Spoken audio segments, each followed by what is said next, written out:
तीन बहुओं के रवैये से सासू माँ बहुत परेशान थी। दरअसल कि तीनों बहुओं में किसी बात को लेकर अनबन हो गई थी। तब से ही तीनों एक दूसरे से मुंह फुलाए रहती थी। ना कोई सीधे मुंह किसी से बात करती, ना किसी का कहना मानती। पड़ोसी भी इस बात को जानते थे और जाने कैसे कैसे बातें भी करते। इसे तीनों बहुओं को तुरंत अपने कमरे में बुलाया। मैं कई दिनों से देख रही हूँ, तुम तीनों अलग अलग सारे काम कर रही हो। ये सब नहीं चलेगा, तीनों को मिलकर ही काम करना पड़ेगा। सास की बात सुनकर एकदम से बड़ी बहू बोल उठती है। नहीं मम्मी जी, मैं इन दोनों के साथ कुछ नहीं कर सकती। मैं इस घर की बड़ी बहू हूँ, फिर भी ये मेरा कहना बिल्कुल भी नहीं मानती। जी, जानबूझकर मुझे डबल काम करवाती है आप, और छोटी मुझसे टेढ़े मुंह ही बात करती है।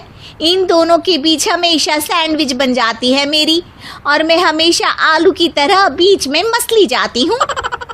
मम्मी दोनों को लगता है कि मैं छोटी हूँ तो इनके पैरों तले दब जाऊंगी, लेकिन नहीं, मेरा भी उतना ही अधिकार है जितना इन दोनों का है। बड़ी आई दोनों मेरी चुगली करने के लिए, मुझे क्या कम समझ रखा है। एक दूसरे से बहस करने लगती है और सास दोबारा ये देखकर टेंशन में आ जाती है और सबसे कहती है, चुप हो जाओ, अब से तुम तीनों सारे काम एक साथ करोगी। आंख बंद करके एक दूसरे की बात सुनोगी। गांठ बांध लो, वरना अगली छुट्टियों में तुम्हारा अपना मायके जाना कैंसिल। सास की बातें सुनकर डर के मारे तीनों हामी भर देती हैं। जी मम्मी जी, मैं समझ गई।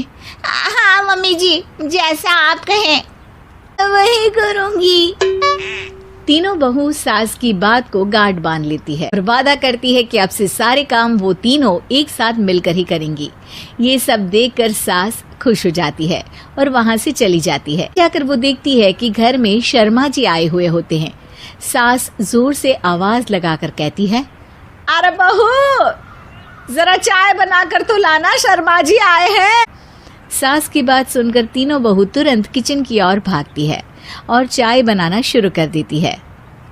मुझे मसाले वाली कड़क चाय पसंद है, तो हम शर्मा जी के लिए मसाले वाली चाय ही बनाएंगे।